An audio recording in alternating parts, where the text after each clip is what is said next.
Hello, Mum. What do you think of this storm that's supposed to be coming today? Do you think we've had enough rubbishy weather? I gave you your food a bit earlier, so hopefully you're not too rubbishy. Where's Dad gone to then, eh? Hello. You have to wave to your seagulls. You have to wave to your seagull. Hello, seagulls.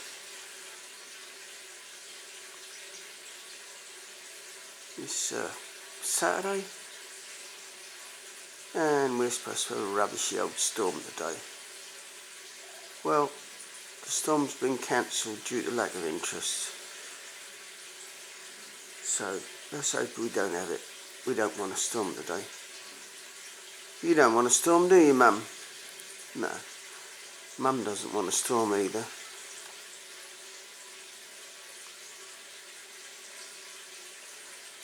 She's a very pretty seagull, isn't she?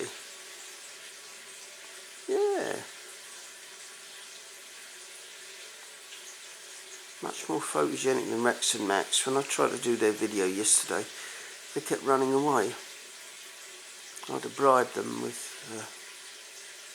biscuits to get them to come in to be recorded. Oh well.